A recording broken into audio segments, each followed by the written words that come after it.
Okay, so, what are the guidelines for the school's drug policy? Um, well, I'm not certain that I know fully what the drug policy is. I can tell you what my role as a school nurse is with the drug policy. I don't ever search anybody or seize anything. We have principals on campus that may do that, and we also have a police officer. So we would call the police officer if we had questions of anything about that. I'm as My role as a school nurse is more focused on the health and safety of a student. So I would be assessing a student to make sure that they were safe and not under the influence. And I may tell the principal and the police officer if I feel like they are under the influence of a drug. That's really my only role in it. So um, the rest of the policy I think is outlined in the student handbook. That, we are a drug-free school where you're not supposed to have drugs, alcohol, tobacco products on campus. Okay, and if students were allowed to bring over-the-counter medications under certain circumstances, do you believe that an incident could occur? Definitely, an incident could occur and has occurred in the past when students have over-the-counter medications on their person, and that I do know about. The medication policy in Spring Branch is that all medications, prescription and non-prescription, which is over-the-counter, are locked up in the clinic, and students are not to be carrying that.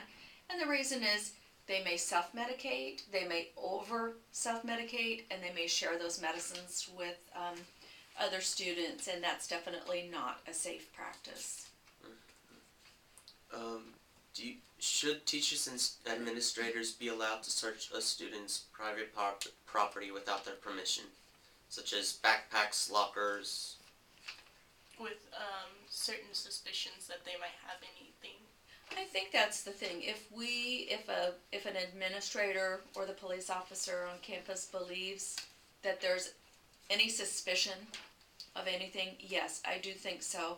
And I believe in the greater rights and the protection of the community. And this is a school community. We have over 2,000 people on this campus, and we need to make sure that those staff and families, students, are safe while they're here. So if there was a suspicion of a gun or drugs or anything else that may pose danger, firecrackers or anything, spray paint, things like that, that would deface the community or potentially cause harm to anybody, then yes, I do feel like that we do need to be able to search and seize that. And of course, that property, depending what it is, would be returned to a parent. Okay. Well, do you agree with the school's policies, any that you know of that we haven't spoken of yet?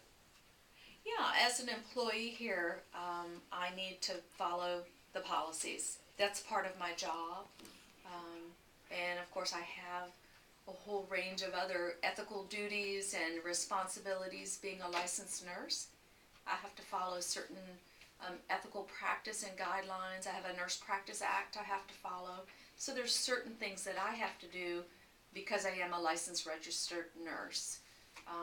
But definitely following the policies set forth by Spring Branch ISD, I do have to follow those policies. I cannot just go outside of those policies and do anything I want to do.